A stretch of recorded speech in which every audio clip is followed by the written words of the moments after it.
Boa tarde a todos.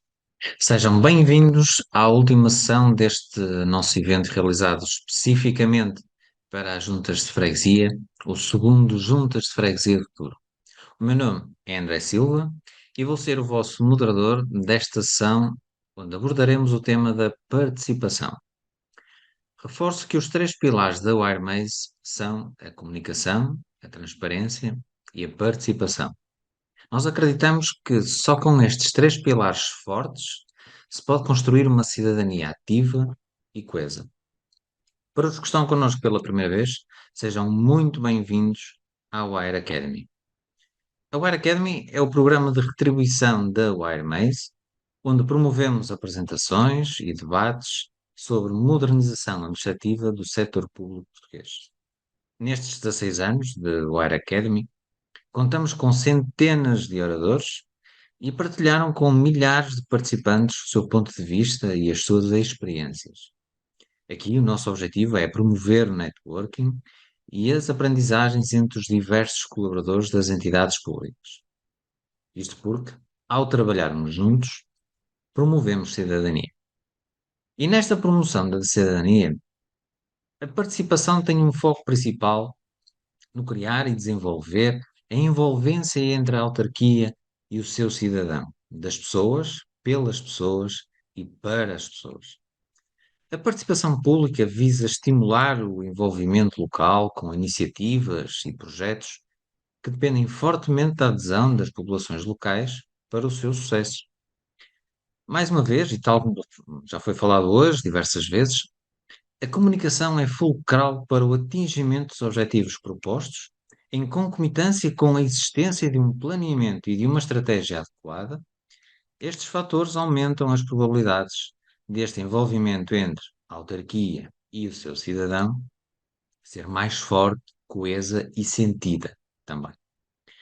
Queremos agradecer desde já aos oradores deste painel, Bruno Rodrigues, assessor do Presidente da Junta de Freguesia de Algueirão e Mem Martins, e Giovanni Allegretti, uma das maiores autoridades a nível mundial na área de participação pública, sendo também professor no Centro de Estudos Sociais da Universidade de Coimbra.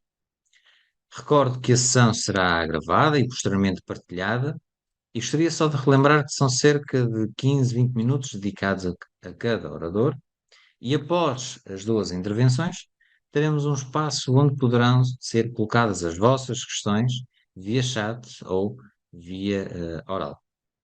Como tal, sintam-se totalmente à vontade para participar, interagindo com o nosso chat, com a colocação das vossas questões e, se eventualmente for necessário, indicar para que orador é direcionado a esta mesma questão.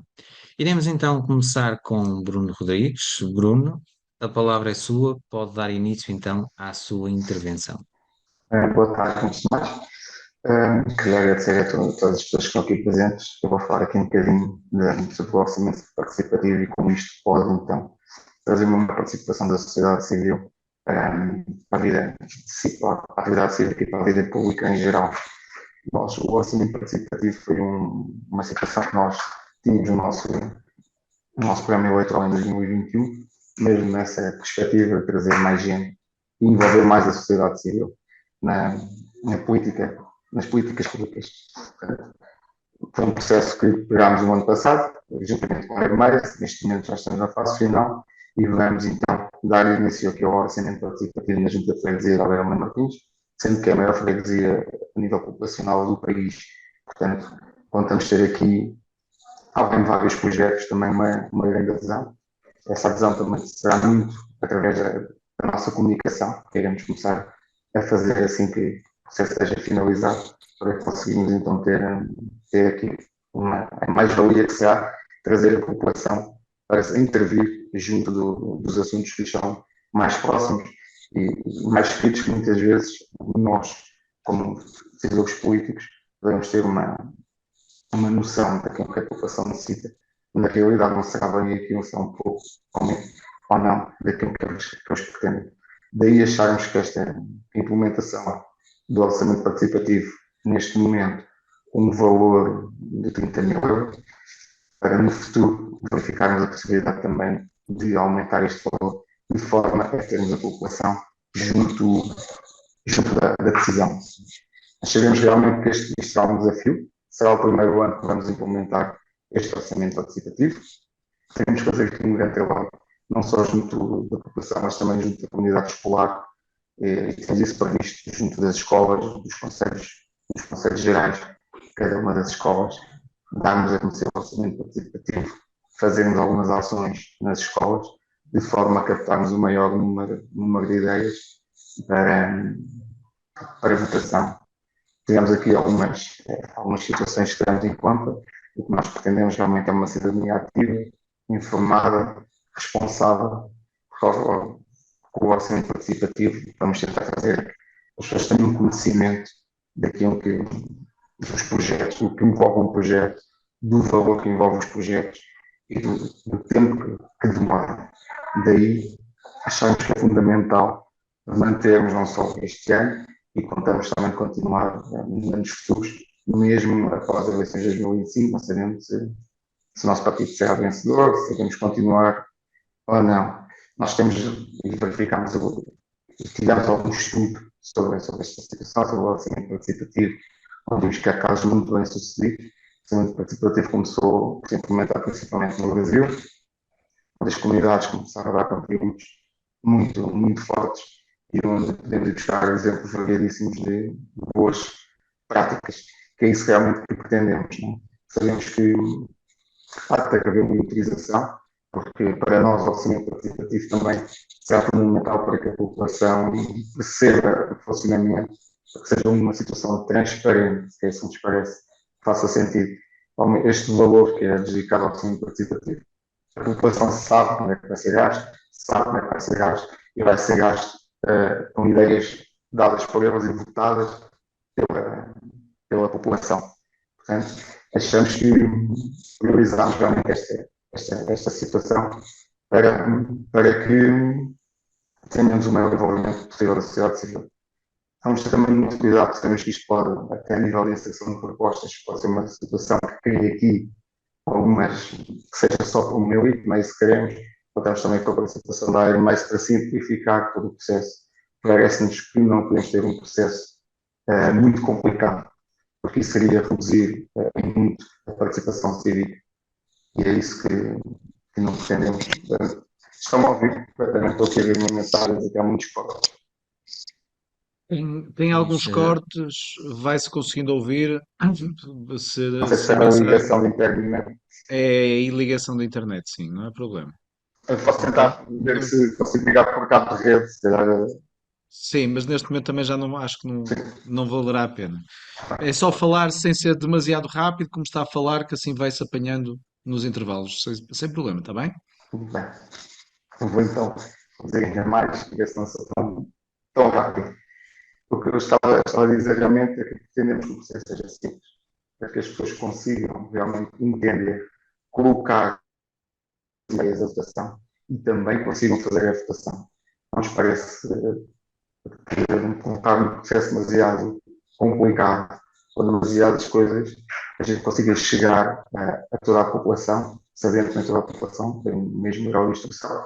Devemos ter, também ter essa atenção, porque queremos realmente que isto seja o mais transparente possível, de forma mesmo a aproximar a população da vida cívica, da vida política, que é uma situação que nós sabemos que se tem vindo a afastar. Parece-nos fundamental cortar, quebrar essa barreira e trazer as pessoas para a vida pública, política, de forma a haver um maior envolvimento, a haver um sentimento de pertença, porque nós também queremos que um sentimento de pertença, até a nível do espaço público, se fosse identificar com a obra que foi feita através do orçamento participativo, sabemos que aquela obra, aquele parque, irá ser cuidado de forma diferente, porque há um envolvimento da população. A população vai se identificar. Foram eles que fizeram o projeto daquele parque, naquele sítio, foram eles que votaram, foram eles que fizeram que aquele projeto fosse vencedor e vão ter um orgulho próprio. Ou seja, sabemos, nós já temos auscultado a população em algumas outras situações, sabemos geralmente que cuidam de maneira diferente. Há essa identificação, é isso que nos parece também que no orçamento participativo, neste caso, irá ajudar com a identificação com o local. Temos também a necessidade, e sabemos que isto será útil para a priorização das necessidades locais, não é? Ou seja, como disse no início, poderá haver situações que nós achamos que não são tão relevantes e poderá haver várias propostas que nos vão indicar o contrário. E poderá também ser não só a nível do orçamento participativo, mas também a elaboração de mais projetos nessa área, nesse mesmo local. Podemos falar da sustentabilidade, podemos falar de um parque infantil, ou seja, se nós verificarmos que há essa necessidade, poderemos investir nessa situação. Portanto, além da obra que vai sair, ou das obras que vão sair do orçamento participativo, nós vamos também ter muito cuidado para analisar o tipo de proposta, a votação dessas mesmas propostas, para a seguir podermos, com alguns dados que neste momento não temos, e que o orçamento participativo nos vai dar essa possibilidade de analisar e decidir algumas obras futuras, mesmo fora deste orçamento participativo. O orçamento participativo irá ter uma obra, duas obras, irá ou várias obras, ou não, poderá ser apenas, sei lá, um conjunto de workshops, mas aí vamos verificar também e podemos investir. Daí a nossa necessidade de conseguirmos realmente ter este orçamento participativo que vai ser implementado este ano, de forma também a promovermos a comunidade, a ser mais forte e estar mais. Criar um sentimento de pertença. Na realidade, nós temos aqui essa noção, mesmo sendo a maior freguesia do país, nós temos muito. Isto é muito considerado em um dormitório. Né? Portanto, Além Martins tem é servido por duas estações de comboio. Há muita gente que faz a sua vida fora e o que nós queremos é que seja ao fim de semana, as pessoas permaneçam no local, permaneçam perto da sua habitação e se identifiquem. Parece-nos que isso nos vai, este orçamento, este estudo, esta análise dos dados que nos vão dar, vai nos permitir ter esses dados de forma a conseguirmos dar um maior sentimento de união para com a freguesia, com a terra, os vários bairros que aqui existem. Daí a nossa tentarmos realmente ter este orçamento participativo o mais rápido, demorou um pouco, mas neste momento já é uma realidade, ainda agora temos aqui uma fase de ações de formação, porque nos parece ser bastante útil.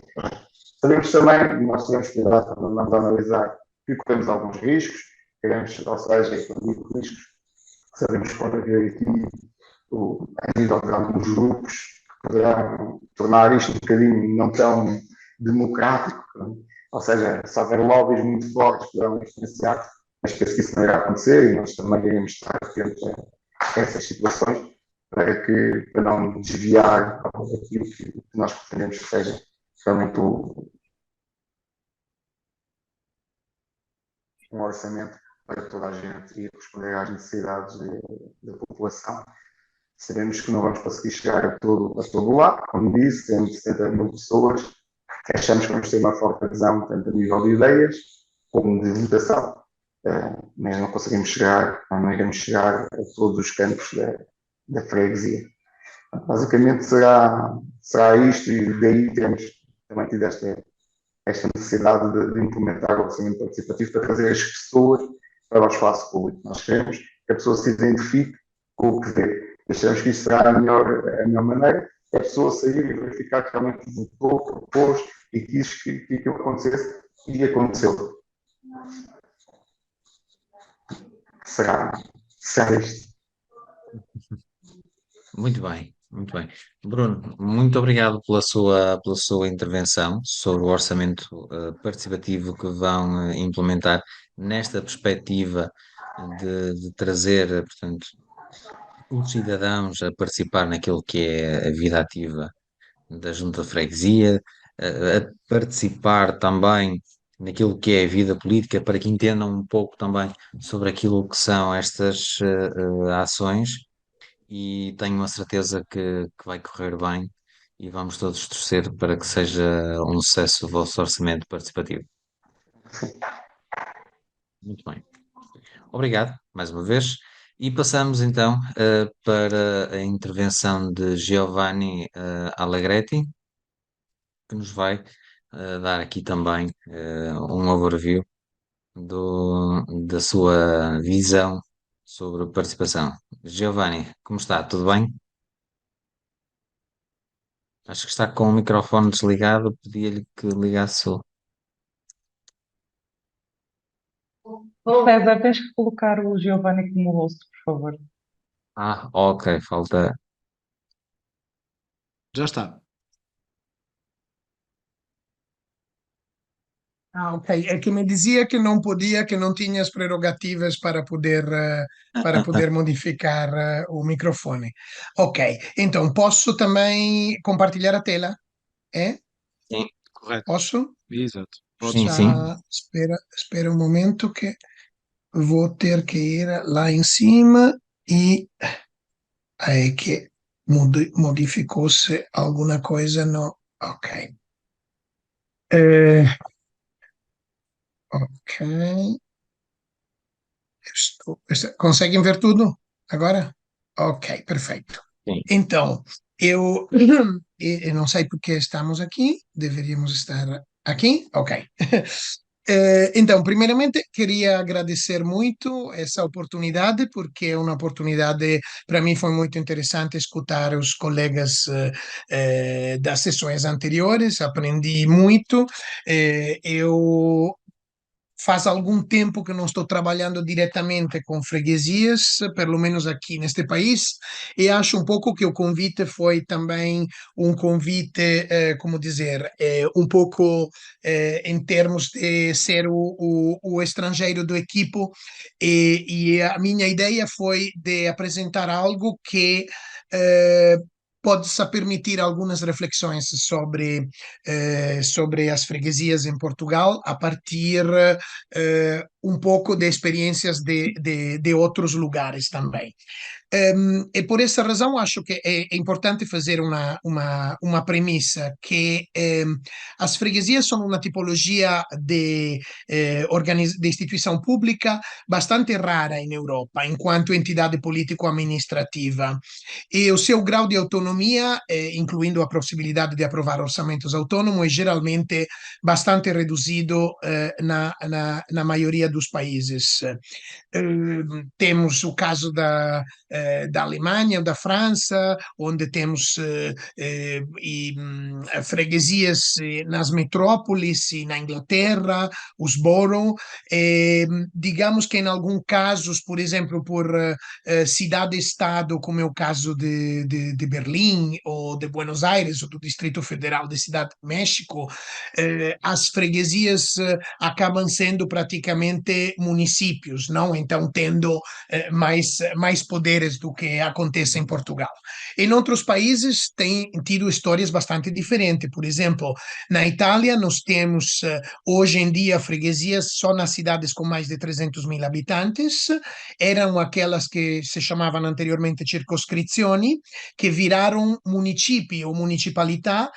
Então, tem um nome de município, mas não são municípios, não? É uma coisa estranha dentro das cidades maiores. E isto aconteceu quando todas as outras cidades foram privadas das suas freguesias, ou seja, as freguesias nasceram tarde na Itália, foram criadas por lei em 1976. Na verdade, em muitas cidades existiam já nos anos 50 e 60, como forma de auto-organização popular na organização de serviços, planos e momentos de participação. Mas quando em 76 foram formalizadas, elas perderam muita da utilidade que elas tinham, porque elas foram atreladas a uma dinâmica político-partidária que não era típica dos primeiros exemplos de consigli di quartiere que tinham nascido na Itália anteriormente. Então, não admira muito que quando em 2010 Berlusconi começou a desmontá-las e a eliminá-la, primeiramente de forma voluntária e depois de forma obrigatória, em todos os municípios com menos de 300 mil habitantes, não houvesse uma verdadeira revolta dos habitantes. Eu penso à reforma portuguesa de 2013 e as diferentes reações que tive e que obrigaram, digamos, a uma mediação na redução do número de freguesias, em Itália não temos visto praticamente nada desse tipo. E a verdade é que hoje, em muitas cidades onde anteriormente existiam freguesias, o seu papel de proximidade foi transferido para uma série de processos participativos que não incluem gestão, incluem apenas diálogo sobre projetos e planos. Temos que tomar em conta que na maioria dos outros países há juntas de bairros sem diferença normalmente de cor política em relação ao governo municipal, ou seja, são formas de, podemos chamá-la de desconcentração, não, do poder municipal, mas nas mãos de juntas que têm a mesma cor política, não?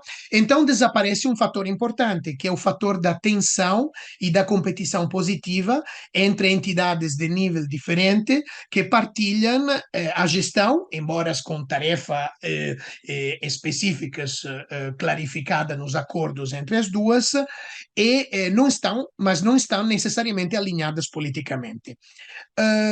Onde há eleições separadas das entidades submunicipais e municipais, eu acho que merece reivindicar também um papel político interessante, que os presidentes de freguesias e alguns vogais acabam entrando na fileira da formação das lideranças políticas, ou seja, num mecanismo de salto de escala que garante que estas pessoas comecem a governar, embora em um espaço mais reduzido da um ponto de vista geográfico, e depois possam passar a níveis de governo superior, e não é em muitas cidades hoje que tem ainda borough ou arrondissement, acontece que sejam presidentes dessas formas de freguesia destes países que depois passam a ser presidentes de Câmara e depois a responsabilidades superiores nas regiões ou até nos ministérios.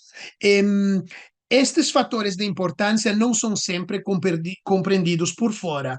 Eu me dei conta disso quando fiz um projeto em 2012, quando já se falava da reforma de descentralização em Portugal. Fiz um projeto centrado na eficiência e eficácia das freguesias, misturando freguesias rurais e freguesias urbanas, mas a avaliação foi feita por professores de universidades estrangeiras e todos disseram a mesma coisa: esse tema não é importante, porque eles não reconheciam a peculiaridade portuguesa, e a peculiaridade portuguesa tem 4 elementos que eu acho dos quais falarei também mais à frente, que são muito importantes. Primeiro é o longo historial, não? Que para as populações se traduz num fator de pertença e confiança de proximidade em relação ao Estado. Eu quando estudava questões de freguesias na década anterior, me dei conta que em muitos lugares, especialmente nos territórios rurais, para muitos cidadãos elas são o primeiro e às vezes até sentido como a única presença verdadeiramente do Estado na sua vida. Uma segunda é a existência das freguesias em zonas extra-urbanas. Na maioria dos outros países, as freguesias só existem dentro dos âmbitos para deconcentrar o poder em âmbito urbano. E em Portugal tem muitas coisas interessantes, incluindo a sobreposição com outras entidades de organização territorial, por exemplo, os baldios, os conselhos de compartes, vamos ver isso também mais à frente. A terceira é o papel que os presidentes de freguesia jogam na Assembleia Municipal, somando, nesse caso, funções legislativas e executivas, entre aspas, porque não são tão fortemente definida no quadro administrativo português, mas isso lhe permite de fazer rede e de fazer massa crítica frente a pedidos de interesse conjunto das freguesias, independentemente das cores políticas delas. Não digo que não exista uma competição, mas existe uma oportunidade também de cooperação sobre algum tema de interesse comum junto a outras organizações políticas do Estado. E o último não menos importante é a existência da ANAFRE. Muitos países que têm freguesias, embora em número limitados e nas cidades, não têm uma organização parecida para intercambiar e exercer formas de pressão. Por que eu quis remarcar esses elementos específicos portugueses? Porque eu acho que, em conjunto, eles podem ajudar a entender como as freguesias do futuro podem se permitir de estar na linha da frente da inovação, porque as freguesias, muitas vezes, especialmente no tema que estamos a tratar nessa sessão da participação e da relação com os cidadãos, sempre foram na linha da frente. Por exemplo, o seu papel central de instituições de proximidades fez com que, em muitos lugares, elas contribuíssem a criar a primeira versão de uma série de inovações democráticas que conseguiram depois fazer um salto de escala até o município e, em alguns casos, até províncias e regiões. Vou fazer alguns exemplos. O colega Bruno falou antes dos orçamentos participativos. Em muitas cidades capitais do mundo, especialmente na Europa, foram as freguesias as primeiras a experimentar essas formas de participação. Embora em muitos casos, como é o caso italiano, os municípios não tivessem nenhuma forma de autonomia na aprovação do seu orçamento, porque o seu orçamento era uma fração de um orçamento conselhio que era aprovado sem a presença dos presidentes de freguesias na Assembleia Municipal pela própria Assembleia. O caso de Paris 20, que foi o primeiro município de uma cidade que hoje tem um dos orçamentos participativos mais respeitados em termos de capitais europeias. O caso de Montreal com o arrondissement de Plateau-Mont-Royal, os casos de Londres de Tower Hamlets e vários dos municípios em Berlim, embora eles tenham uma característica mais de municípios do que de freguesia em relação à cidade de Berlim como estado, como distrito federal, digamos, elas têm um papel mais parecido às freguesias em alguns casos. Até Lisboa e Coimbra, por exemplo, começaram os seus OP com OP de freguesias. E, em caso de Roma 11, Roma 9, Roma 4, que são três dos 20 distritos, digamos, submunicipais de Roma, eles foram extremamente importantes e visíveis.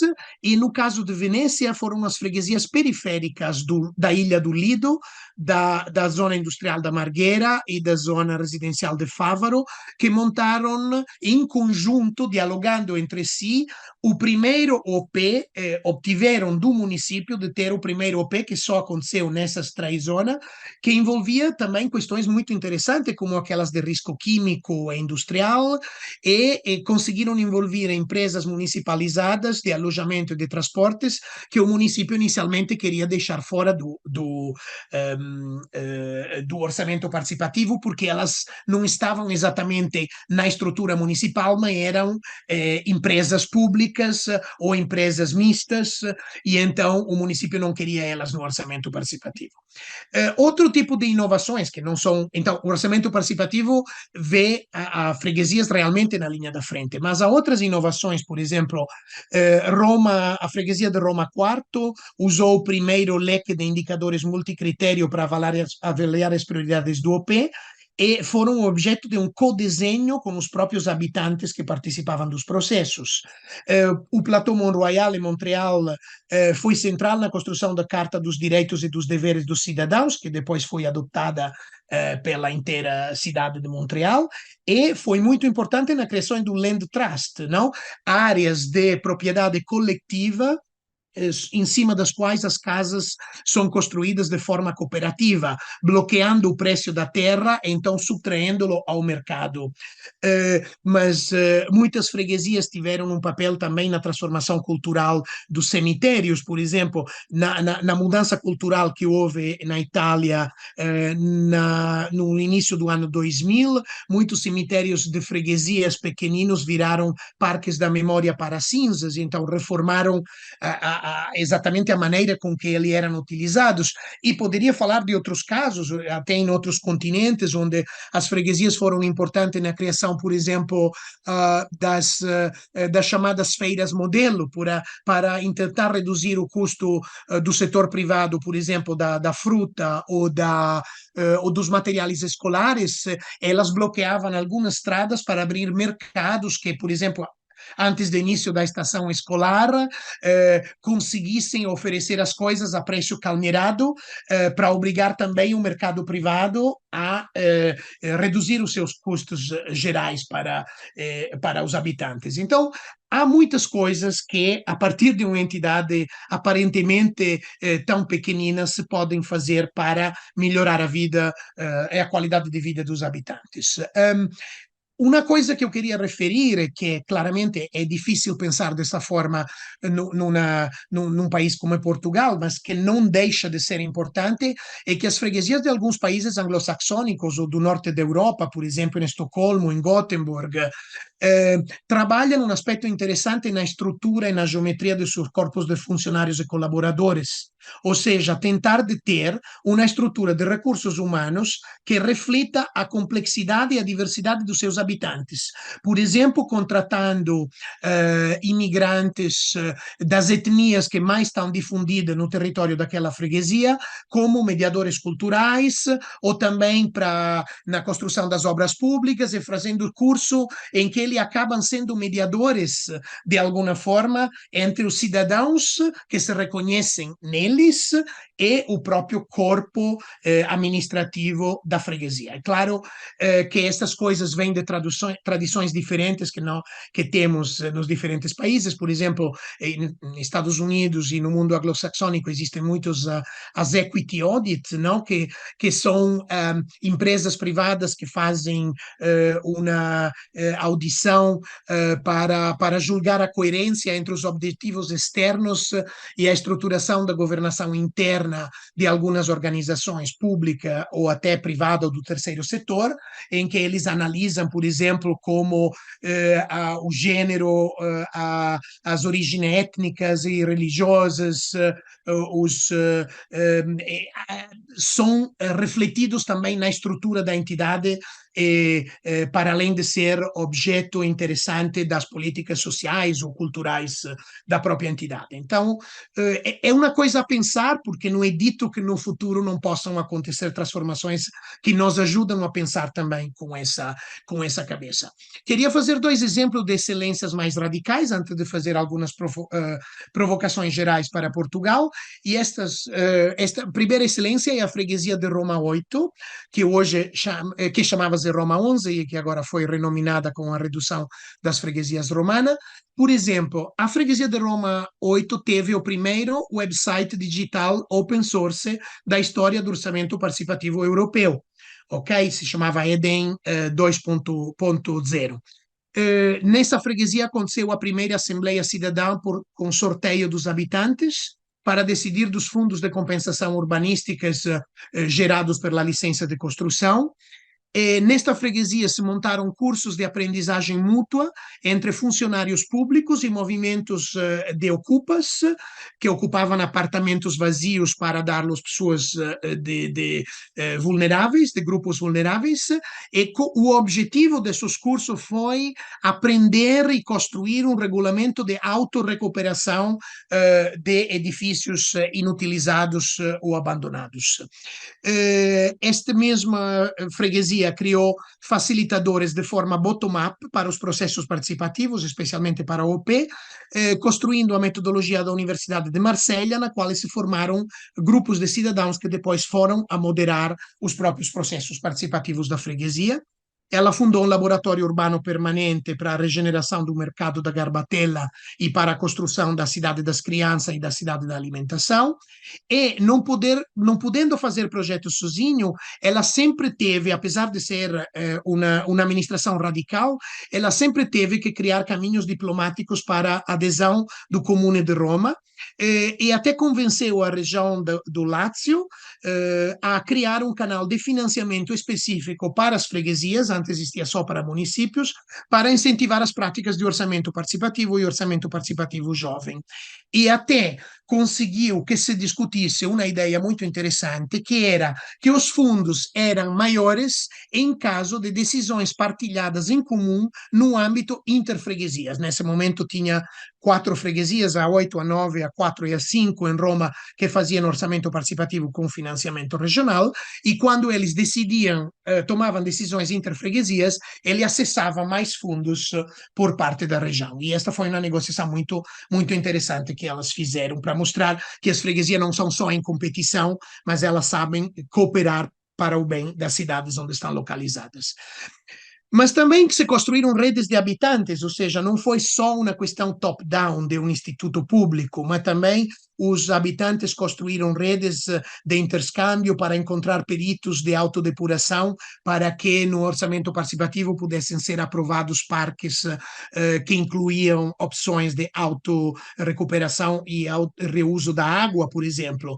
E também eles conseguiram fazer uma interessante luta com vizinhos de outras freguesias para monitorizar com dinheiro do orçamento participativo as antenas de rádio e de telemóvel que acusavam de ser responsáveis de uma série de doenças na área onde estavam localizadas, e mostraram que elas violavam a lei nacional, baixando as frequências e a potência cada vez que iria acontecer um controle, não, por parte da autoridade deputada. E foram lutas muito interessantes que mostram como a força dos cidadãos e a força da freguesia como entidade inovadoras de alguma forma se espelhavam. Um segundo caso que eu queria citar é a cidade de Bolonha, porque houve na Itália casos de organização entre as freguesias para travar alguns processos participativos municipais que eram acusados de ser desequilibrados em termos financeiros em relação à própria gestão das freguesias. Por exemplo, em Milão, as 9 freguesias perderam 4,5 milhões que foram passados para o orçamento participativo, e as freguesias se juntaram para revoltar-se e boicotear o processo para obter uma reorganização para o ano seguinte, em 2016. As 6 freguesias de Bolonha, em relação ao orçamento participativo, também lutaram para não perder centralidade no diálogo com o município, e gradualmente conseguiram que o município, na verdade, duplicasse, mais, triplicasse, porque era 1 milhão e tornou-se 3 milhões, o orçamento à disposição das 6 freguesias municipais para fazer o orçamento participativo. Outra coisa que eles obtiveram em Bolonha, que foi muito importante, é a gestão descentralizada de 500 pactos cidadão para a gestão partilhada dos bens comuns. São acordos entre municípios e grupos de cidadão, não sempre organizações. 40% desses acordos são feitos com grupos informais, e a partir de 2014 foi criado um regulamento municipal, e gradualmente as freguesias obtiveram um papel na gestão das relações com esses tipos de acordos, e também conseguiram sediar 6 laboratórios de bairro, um por freguesia. Hoje em dia, a Conferência dos Presidentes de Freguesia em Bolonha é um ator central, por exemplo, na revalidação anual do modelo do orçamento participativo e até dos seus valores econômicos, como falei antes, que hoje inclui não mais só a construção de obras pontuais, mas a construção de projetos integrados que são de natureza, ao mesmo tempo, material e imaterial, ou seja, constroem espaço e anima neles. E essa animação é gerida hoje pelas freguesias, embora o dinheiro chegue do município. Então há um acordo que é um pouco o que está previsto na não me vem a palavra, na regulamentação, não é a palavra regulamentação, 130 de 2021, que foi aprovada pelos Estados portugueses sobre o orçamento participativo, que prevê acordo entre entidades de diferente nível para a construção e gestão dos projetos do orçamento participativo. E, além disso, eles foram dotados do chamado Plano de Bairro, que é um instrumento disposto para coordenar as ações com base na ideia de subsidiariedade circular, ou seja, as ações podem ser propostas pela própria freguesia ou pelos munícipes ou pelos fregueses, e podem ser recuperadas ideias que não passaram no crivo do voto no orçamento participativo, e tudo isso é construído dentro do lema e do guarda-chuva, digamos, da chamada imaginação cívica. Também, hoje em dia, o pelouro do voluntariado, da descentralização e do sistema participativo convergem num único pelouro. Anteriormente eles estavam divididos a nível municipal. A Conferência dos Presidentes de Freguesia conseguiu que eles fossem todos juntos nas mesmas mãos, e também obtiveram a transformação em fundação de uma instituição que se chama hoje Fundação para a Inovação Urbana, que modera e facilita os processos participativos realizados no território urbano. E cada um desses processos tem sempre uma dimensão relativa à freguesia. Quer dizer que, por exemplo, onde os habitantes são selecionados random, não? Para participar como uma Assembleia Cidadã para o Clima, eles são, peço desculpa, acredito, umas obras fora que fazem um pouco de barulho. Quer dizer que os cidadãos são sorteados também respeitando o balanço entre os diferentes habitantes das diferentes freguesias.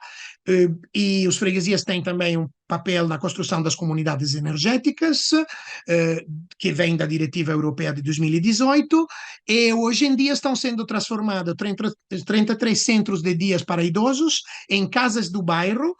As 6 freguesias têm 24 bairros dentro, as casas de bairro são 33, ou seja, mais do que os bairros, para construir uma âncora que possa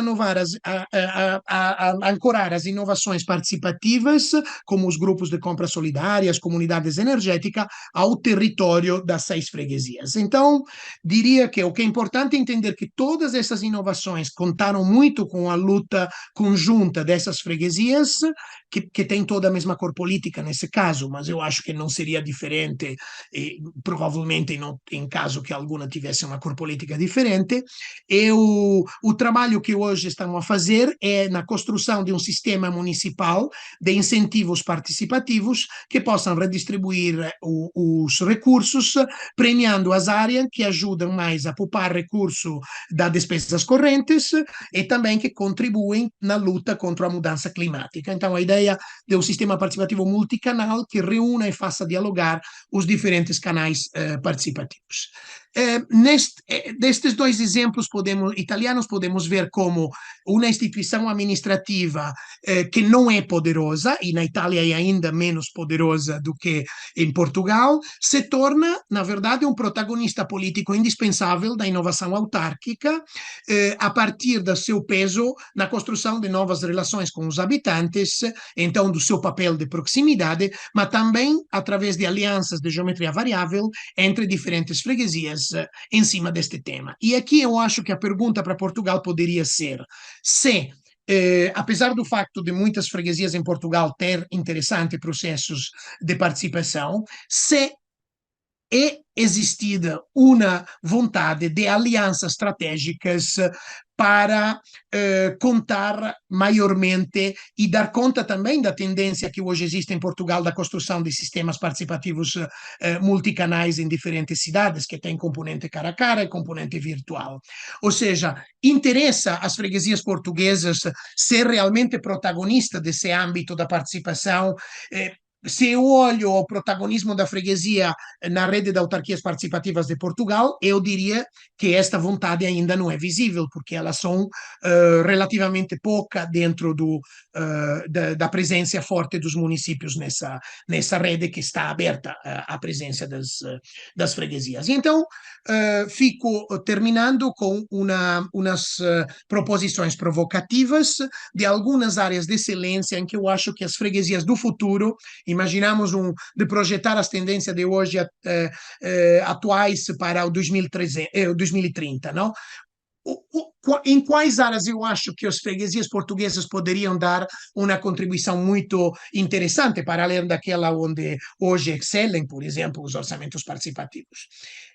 A primeira área, eu acho que é aquela da inclusão e da diversificação dos participantes dos processos de participação.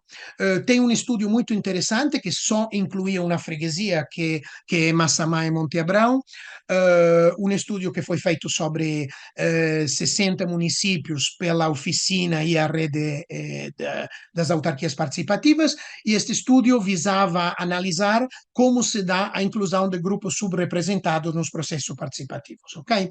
O estudo também analisava 60 websites de participação desses municípios e da freguesia presente na rede naquele momento, de 2020, e a pesquisa evidenciou 4 coisas fundamentais, ou seja, as autarquias entendem a inclusão social em maneira muito diferente, mas primariamente como valorização, não como valorização da diversidade, ou seja, por exemplo, muitas delas não consideram que os ricos sejam necessários nos processos participativos, que os turistas e os transeuntes que vivem temporariamente em uma cidade sejam úteis. Não, eles ficam centrados na ideia de residência, na ideia dos fregueses como residentes, e não separam essa ideia de inclusão da ideia de políticas de apoio aos mais vulneráveis, eh, o que quer dizer que não estão interessadas tanto na autorrepresentação, mas no apoio dado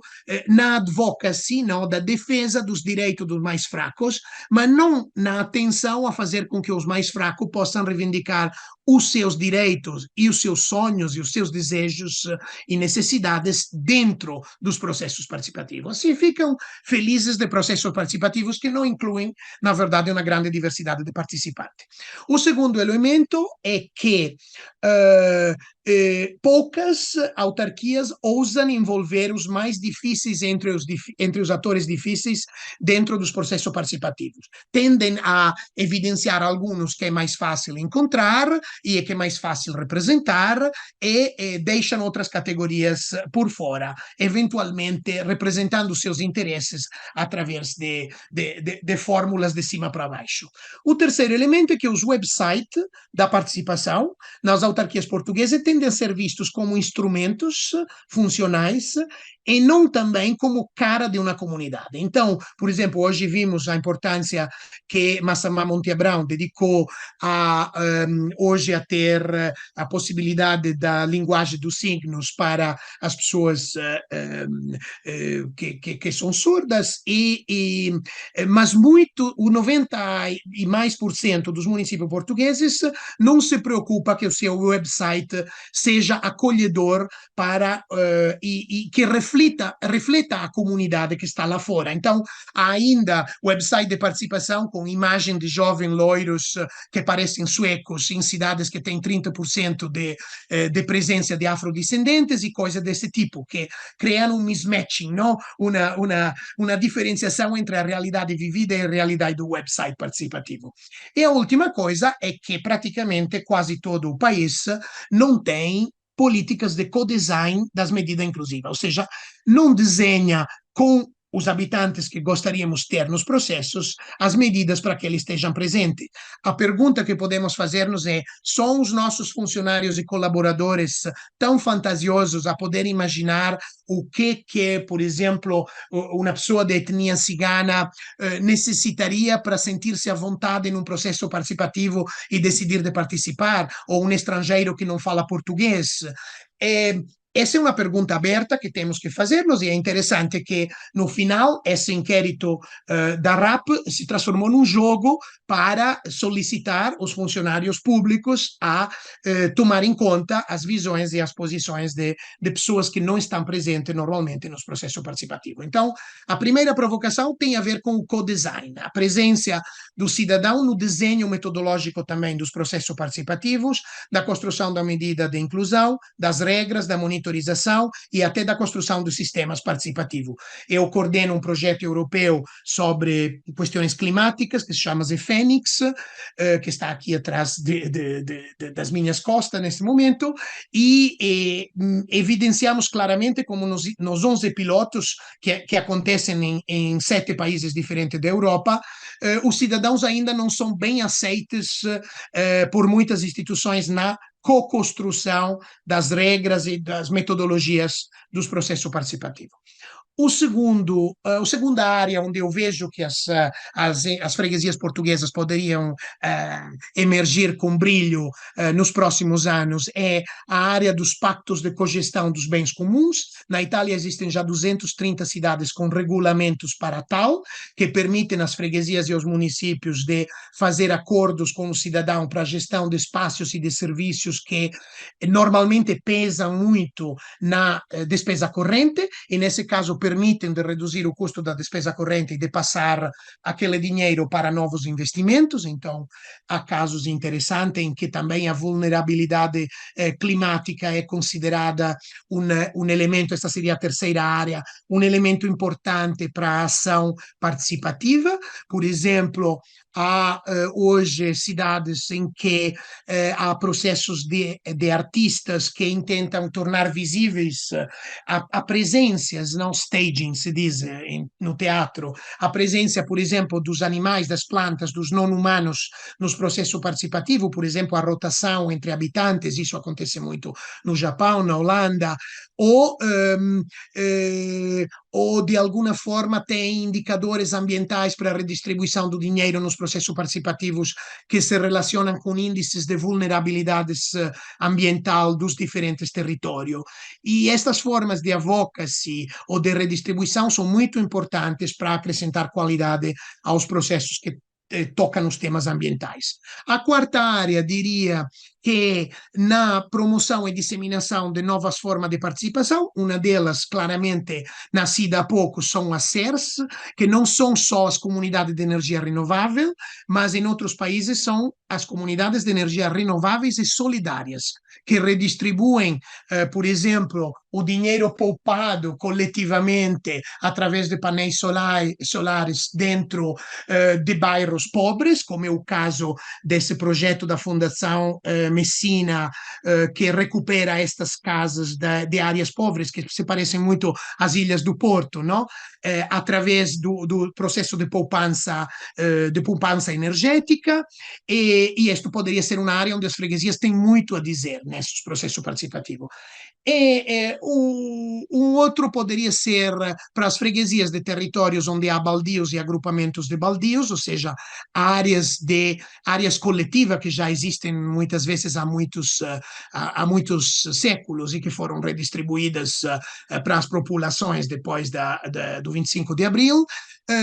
Poderia-se trabalhar de forma inovadora com os cidadãos compartes, não? Que têm direito a dizer a última palavra sobre o que vai acontecer no seu território.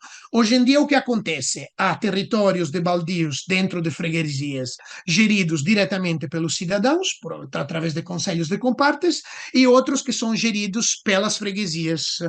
Ok?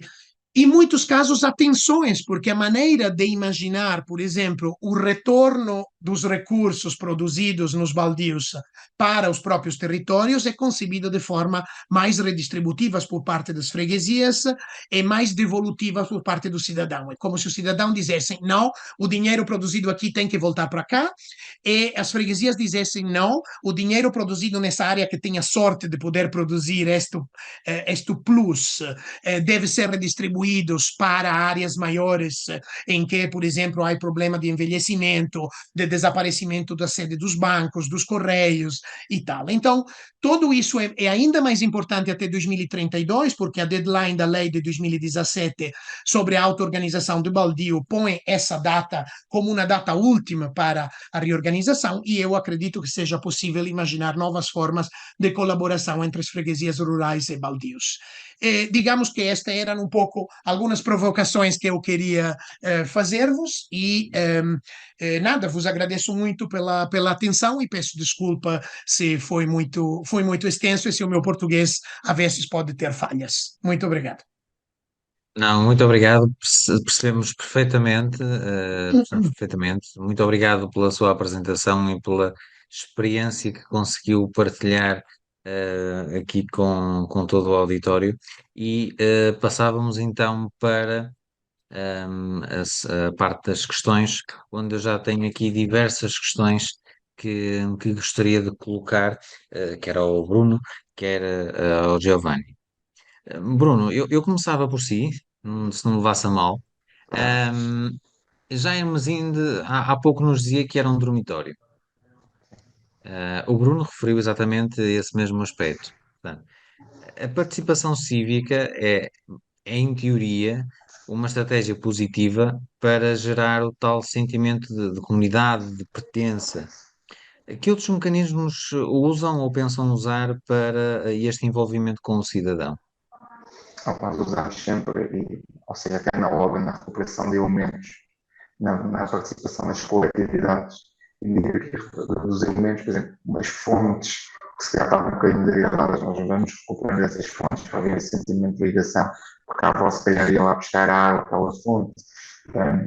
Ou seja, tudo isso tentamos ter esse sentimento de pertença. Sendo que aqui na Martins, isto foi muito feito à volta da linha do comboio. Não é?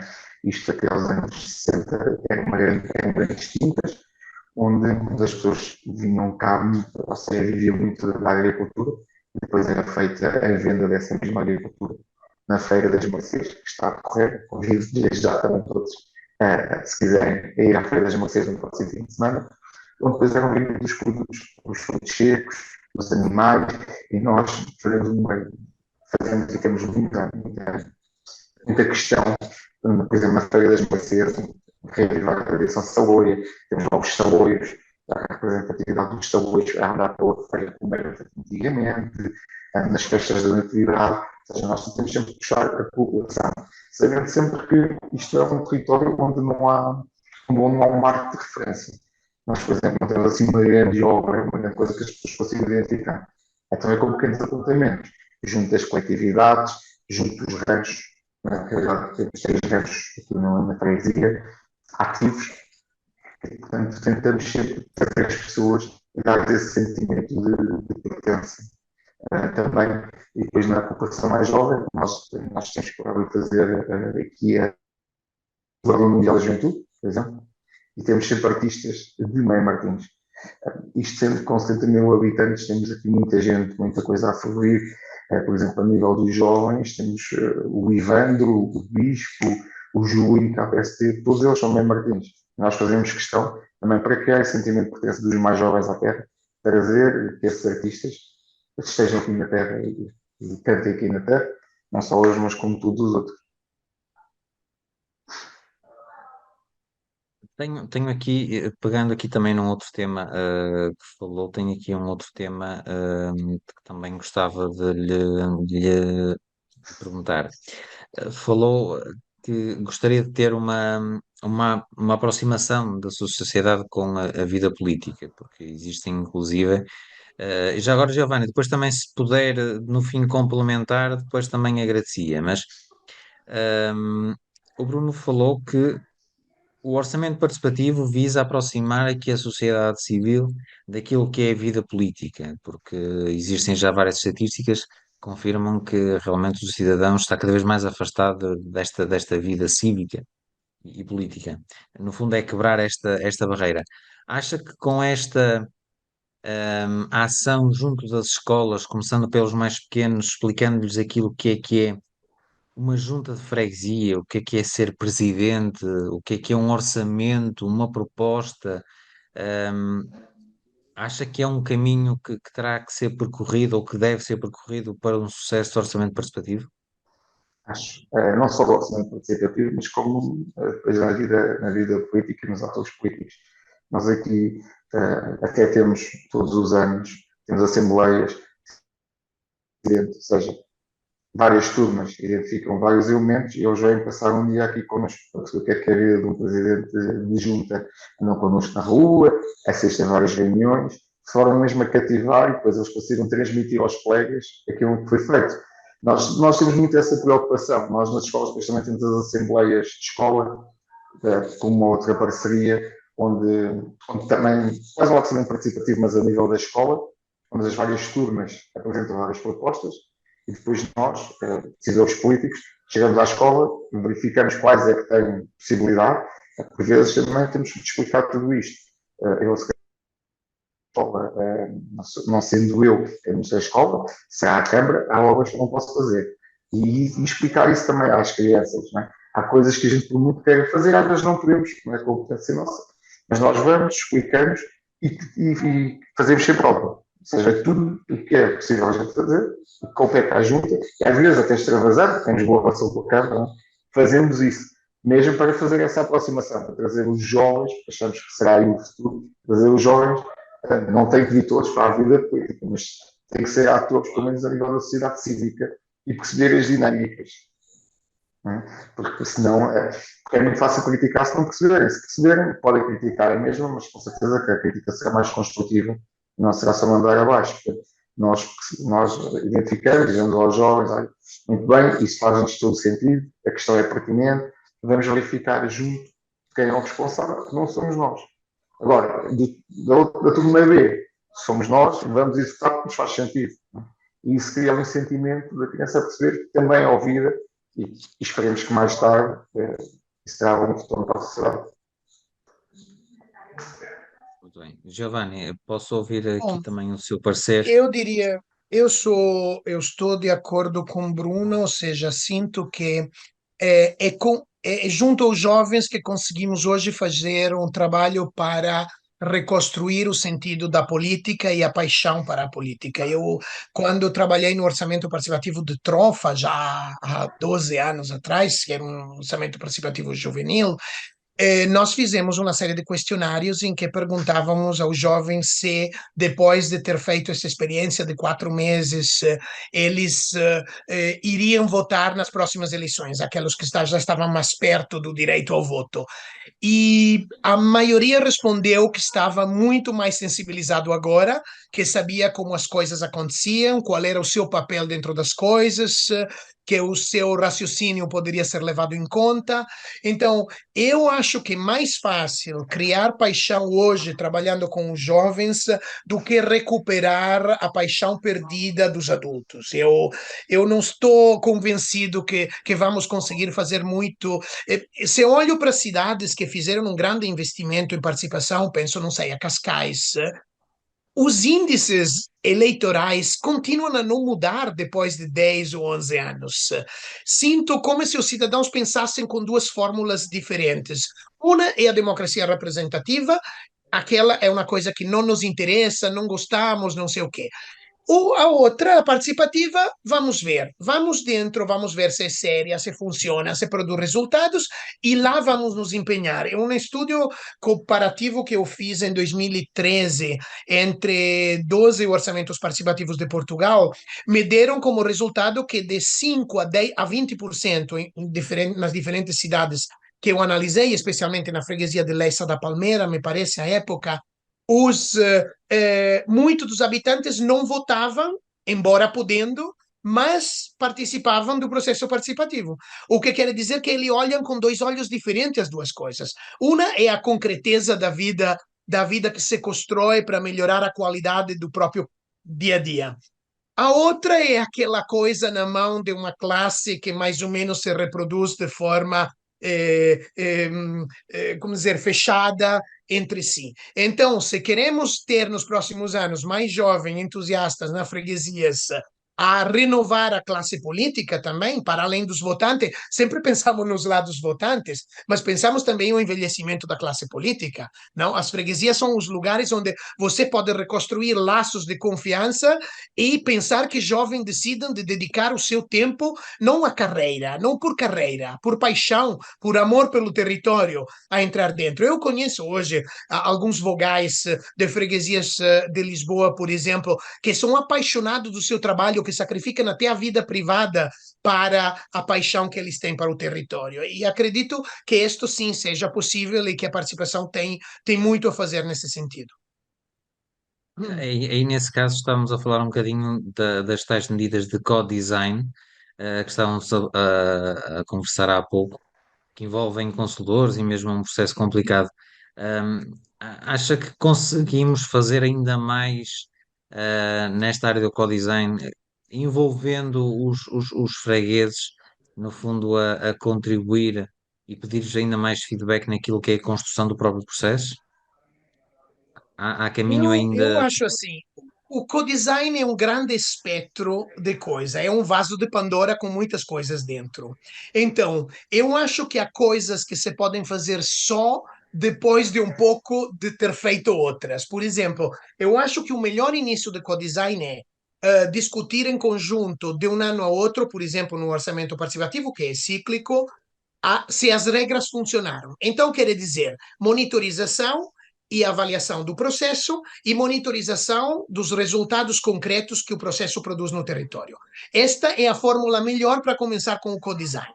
Todo mundo tem interesse a fazer esse trabalho de monitorização da incidência do processo no território. Já é mais difícil que o co-design seja feito, por exemplo, sobre as metodologias participativas. É possível pedir a quem participou num ano de um processo participativo como melhoraria para o próximo ano, e essa é uma forma também de co-design.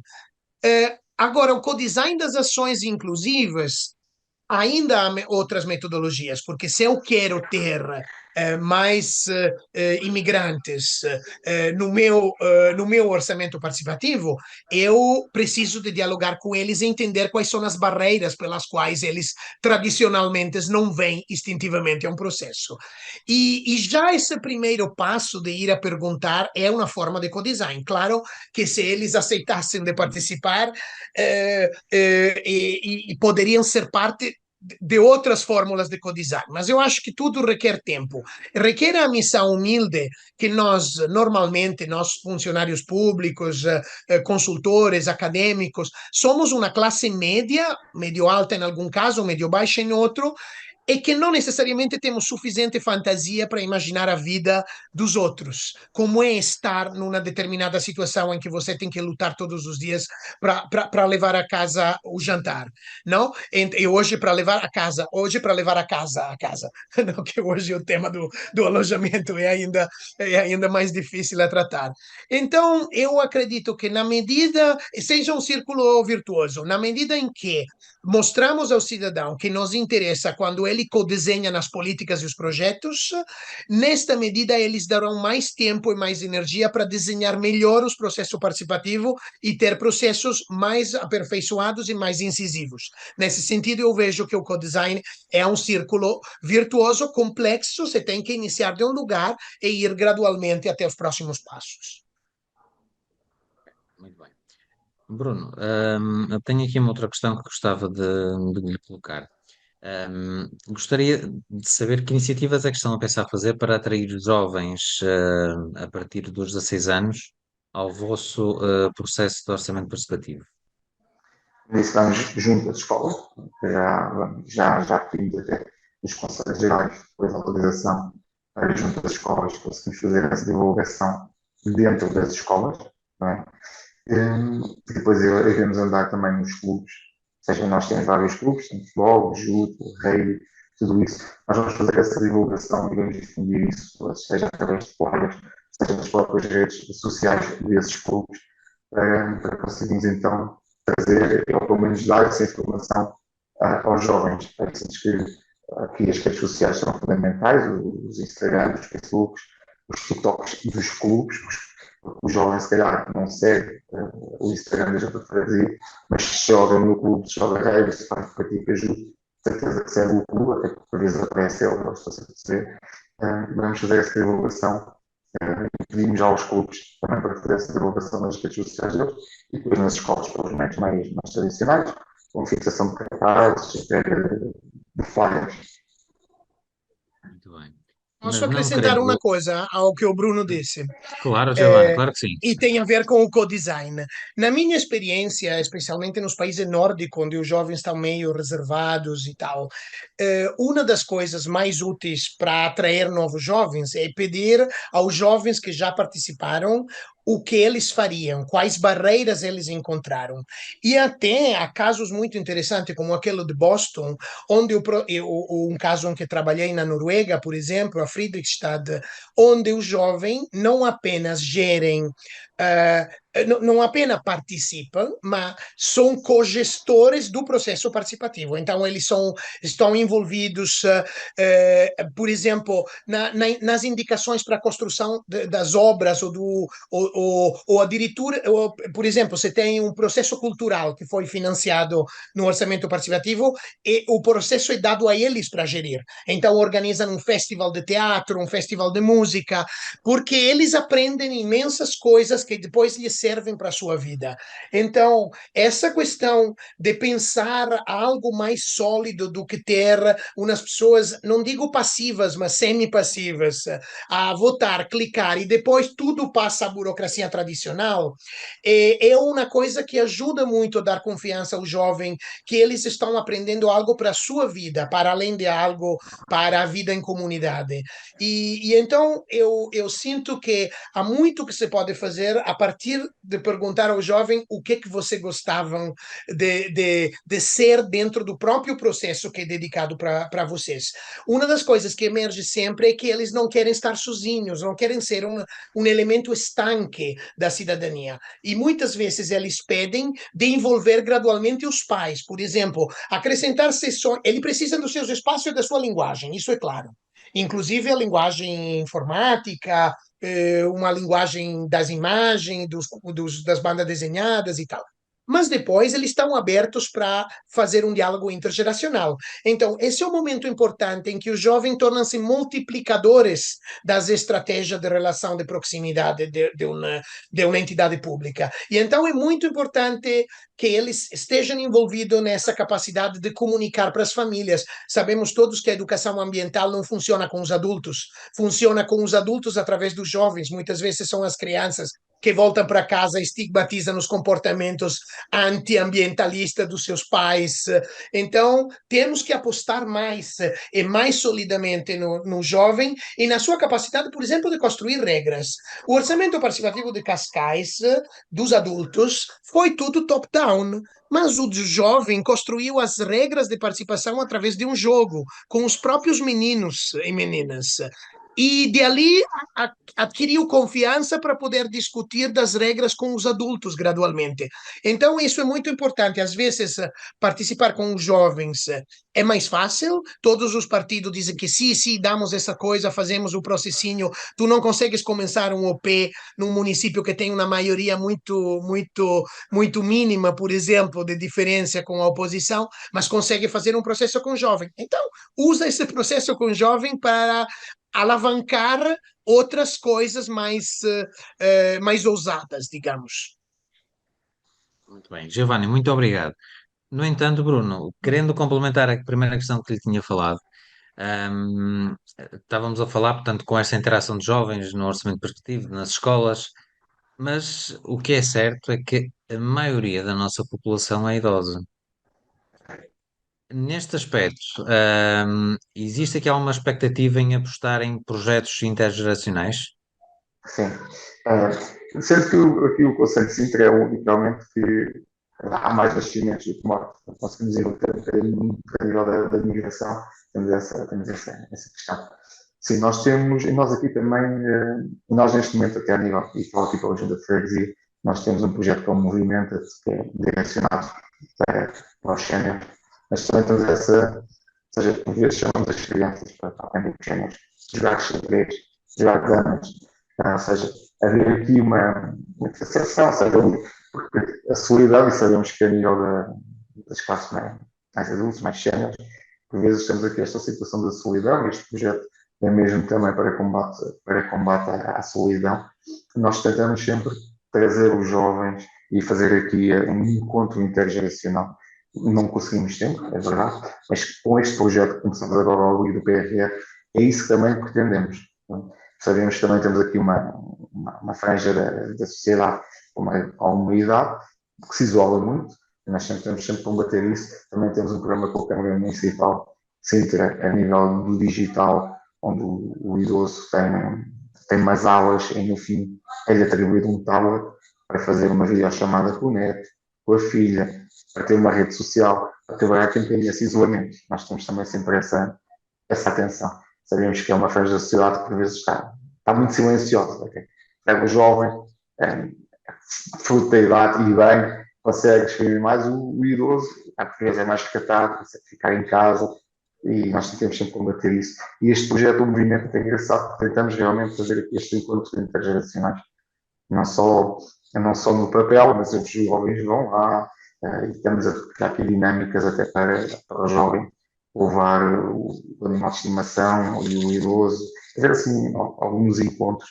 E também já promovemos tornar a caminhada no Dia Mundial dos Avós. Há aqui sempre também uma caminhada para os avós trazer os netos, os netos trazer os avós. Claro. Existir essa Eu lembro que em simbiose, Venécia. portanto, Ah, desculpe. Desculpe. Eu não ouvi, houve aqui um corte. Não, eu força, dizia Giovanni. que em Venécia, por exemplo, um processo de literacia digital com os idosos, usamos, acho que em Valongo deve ter tido alguma coisa parecida, usamos os jovens como tutores dos idosos e funcionou muito bem. E tem outra coisa que hoje, dado o problema do alojamento, tem funcionado em outras cidades, por exemplo, em Madrid há um programa muito grande da universidade para alojar jovens em casas de idosos, não? Uh, em Coimbra também funcionou por algum tempo, depois tinha muita demanda e pouca oferta por parte dos jovens, e como a crise econômica se invertiu, tinha muito jovem a pedir de poder estar em casas de idosos. Então, eu acredito que temos que olhar para a realidade em quantas coisas hoje somos em um país de family welfare, não? De alguma forma, em que a ajuda acontece nem sempre pelo Estado, mas porque as pessoas e as famílias colaboram. Então, eu acho que alavancando nesse tipo de necessidades e nessa cultura que já temos há muitos anos, é possível fazer coisas intergeracionais muito interessantes. E sabe que acontece muito nos orçamentos participativos jovem, que o jovem propõe coisas para os idosos, na verdade. Ou que pelo menos possam funcionar para todos. Por exemplo, aqueles jogos percurso vida, não, nos parques, com aquelas máquinas que podem servir também para o exercício de academia dos idosos. É uma coisa muito interessante ver que às vezes se dá quase naturalmente esse diálogo intergeracional, mais do que pensamos nós em termos de políticas públicas. Eu queria que acrescentar que nós temos aqui um projeto, um bocadinho ao encontro, que é o GPS, que foi feito, ou está a ser desenvolvido, entre a Junta de Freguesia de Malcânia Martins, Rio de Moro, daí que é os Velas, com o apoio também da HK. E o que é que nós chamamos a população para desenvolver aqui uma aplicação, uma app, muito incidente para a população migrante, que vai apenas dizer: eu preciso de um banco alimentar. Ele seleciona a freguesia de onde é e vê quais são as opções que tem. Ou precisa de uma escola primária. Eu sou de Mãe Martins, carrego em Mãe Martins, carrego em educação e vejo coisas.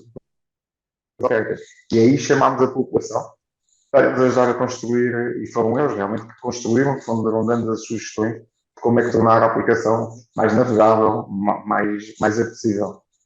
Já tentámos fazer isso em conjunto com as outras duas freguesias. Sim. Muito bem, muito bem. Giovanni, não querendo abusar eu aqui da sua vasta experiência, eu gostava de criar aqui um desafio consigo, um cenário que gostava de criar consigo. Bem, nós estivemos a falar hoje aqui de várias realidades daquilo que são as freguesias em Portugal e também aquilo que conhece das freguesias em Portugal. mas vamos fazer aqui um suponhamos. Eu sou presidente de uma junta de freguesia típica, com alguns milhares de habitantes. Já ouvi Urbana ou falar que rural? aquilo. Como? Urbana ou rural? Não, não Ah, importa. misto. Ainda E passa. eu já ouvi falar que o meu vizinho também, e que uma freguesia aqui do concelho ao lado também já implementou algo que se chamava orçamento participativo, isto é, chamar a população, envolver-se com eles, mas eu não sei o que é. Eu, André, presidente, não sei o que é um orçamento participativo. Eu gostava então de implementar um orçamento participativo para estar mais próximo do meu cidadão, para estar mais próximo do Uhum. meu freguês e, como presidente, que nesta parte sou básico, elementar, que conselhos é que me daria, o que é que me dizia para eu fazer, para implementar na minha junta de freguesia um orçamento participativo? Vamos falar Então, mesmo ali do início do. sim, eu acredito que há duas coisas que ao mesmo tempo servem a funcionar para motivar politicamente. A primeira é a emulação do que funcionou e a segunda é tentar imaginar algo novo e diferente que me diferencie do vizinho. Porque um dos problemas é que a política precisa também de um reconhecimento, não? E esse reconhecimento passa por muitas coisas, passa pelo voto, passa pelos artigos nos jornais, e é claro que se eu faço todas as mesmas coisas que fez o outro da forma igual, eu não vou recortar-me um espaço de visibilidade maior. Então, uma coisa que sempre acontece, aconteceu na primeira era dos orçamentos participativos portugueses, você olha municípios na mesma área do Algarve ou do Alentejo ou do Norte, um ao lado do outro, que têm cores políticas diferentes, mas que fazem todos o OP no mesmo período. Por quê? Porque eles partilhavam rádio, partilhavam um jornal, partilhavam website, então acabavam tendo que, como dizer, interlaçar-se um com o outro todos os dias. E então essa ideia de ele fez uma coisa boa que é reconhecida, quero fazê-la eu também, então isso por um lado é muito importante, saber como funcionou, o que funciona bem, eu iria a procurar algumas freguesias parecidas à minha, em outras partes do país, iria pedir aos presidentes para fazer uma pequena visita, para falar-me dos aspectos positivos e dos problemas, e em cima dos elementos mais problemáticos que eles me evidenciariam, eu construiria a minha diferença com o vizinho. Não sei como dizer. Experimentaria algo também novo, com uma base de segurança, mas algo único, que pudesse permitir-me dar uma informação um pouco diferente do meu vizinho. Mas, ou seja, me basearia em uma certeza, mas ao mesmo tempo tentaria acrescentar um lado um pouco inovador para estar seguro que estou a fazer uma coisa que eu sinto minha e que não é apenas um copia-cola de um outro. E aí Agora, de um também, ponto de vista prático, depois, o que faria? Estudaria quais são as etapas principais de um ciclo, tentaria provavelmente dialogar com habitantes também que já têm uma disponibilidade a participar para entender o que funcionaria e não funcionaria no modelo que tenho na cabeça, porque isso serve também a espalhar a notícia do processo antes que o processo comece, porque senão o processo começa de um dia a outro, você tem a informação na televisão, nos cartazes, mas é uma informação fria, é importante o boca a boca também, que prepare a entrada desse instrumento no dia a dia, e daria muita importância ao primeiro ano, a realização completa e rápida de tudo o que os cidadãos decidiram, porque os cidadãos, muitos deles, estão lá a olhar, que é essa coisa estranha que esse homem me propôs? Será que é uma gaiola top-down para não para de alguma forma envolver-me numa coisa em que não sou eu depois que decido? E muitos estão a janela a olhar. Então, o resultado do primeiro ano é o que determina a possibilidade de um segundo ano e de um sucesso gradual. Então, eu acho que se eu entendo a alma de um orçamento participativo, que é produzir diferença, é com isso alimentar-se de cidadãos que querem participar, eu me concentraria em produzir incidência no final do primeiro ano e com a maior rapidez possível. Nesse sentido, nunca faria um orçamento participativo apenas de obras, porque sabemos que as obras são lentas e faria sempre uma parte de coisas imateriais, festas, eventos culturais que se podem realizar logo, de forma a poder dizer depois de um ano, olha, fiz quase tudo o que decidimos, fora do que isso, que tem alguns probleminhos. Eu acho que os cidadãos compreendem. Quando entra no mecanismo, compreendem até as dificuldades, mas você tem que ser muito honesto e transparente para que eles daquela experiência tragam a vontade de continuar a estar na participação. Então não é um bicho de sete cabeças, eu não vou pensar como presidente que aquilo é uma coisa mega extraordinária, difícil de implementar e de concretizar, E certo? se tenho essa dúvida, eu falo com outros e digo: é realmente uma coisa difícil ou não? E eles me podem dizer: sim, é difícil porque as obras são lentas. Eu digo: ok, mas posso não fazer só obras, não? E assim acelero. Ou seja, o problema é saber realmente quais são os problemas, porque aqueles problemas podem ser modificados. Não há um modelo único de OP no mundo, não? Há centenas adaptados a culturas extremamente diferentes e a municípios e a freguesias com muito menos poder e capacidade organizacional daquelas do nosso país. Então, também isso temos que tomá-lo em conta. E eu queria remarcar, finalizando, aquela coisa que eu disse no início. Eu acredito que Portugal tem uma série de características sobre as freguesias que nenhum outro país tem. E temos uma vantagem competitiva nesse sentido.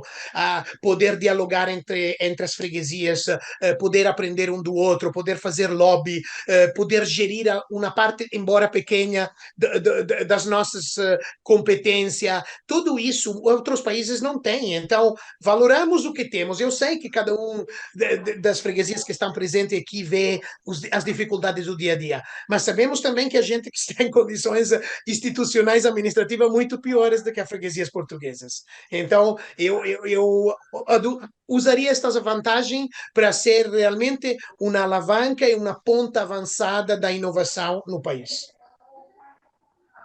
Então, para rematar, Bruno e Giovanni, porque estamos a ficar perto do fim da sessão, então, o orçamento participativo, bem utilizado, bem mecanizado, é uma excelente ferramenta, não política, mas sim para uma verdadeira coesão social de pessoas com pessoas e para pessoas, correto?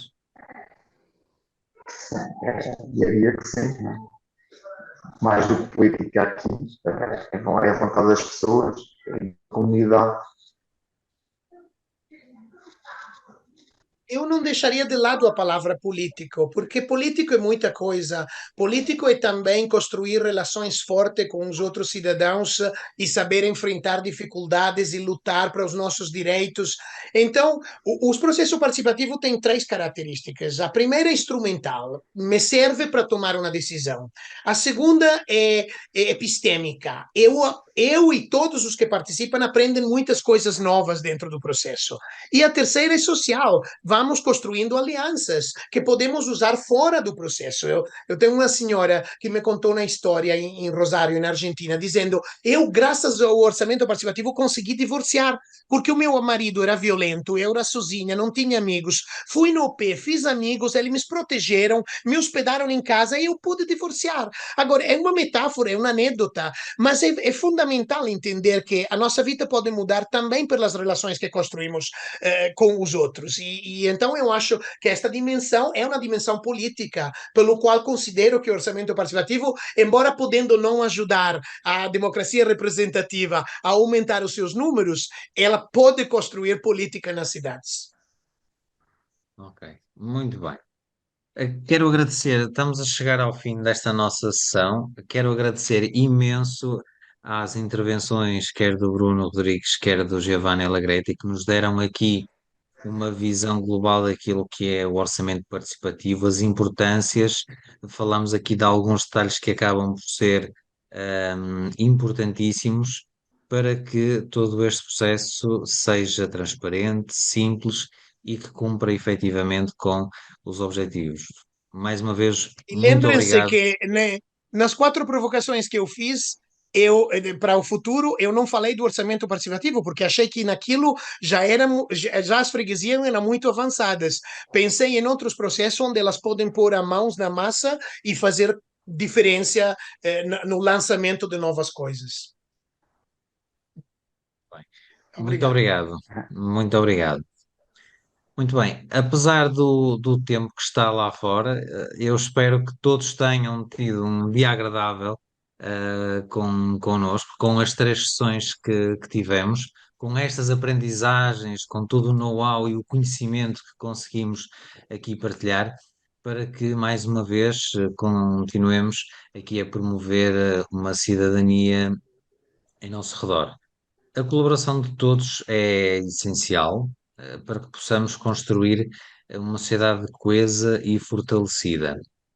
Antes de encerrarmos, o evento, eu gostaria só de lembrar-vos que podem fazer parte da nossa comunidade nas redes sociais, como Facebook, Instagram, LinkedIn e Twitter. Recomendamos ainda subscrever o nosso canal do YouTube, pois lá colocaremos todos os vídeos, dos nossos workshops. Seja o primeiro a estar a par de todas as informações e novidades do setor público, bem como a divulgação dos próximos eventos que iremos realizar aqui na Wire Academy, subscrevendo a nossa newsletter. As minhas colegas do marketing, do qual também agradeço desde já toda a ajuda e cooperação nesta realização do evento, vão deixar todos os links disponíveis no chat e enviar mais informações a posteriori para os e-mails.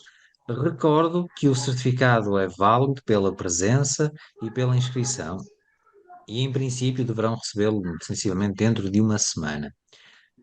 Dizer também que o vosso feedback é essencial para nós, para que nós possamos evoluir cada vez mais. Deem-nos, por favor, a vossa opinião, as vossas sugestões, para que a nossa melhoria contínua seja crescente. Resta mais uma vez agradecer a presença de todos e a amabilidade também dos nossos oradores. Em meu nome e em nome de toda a equipa da WireMaze, um bem-aja a todos e um muito obrigado. Até breve.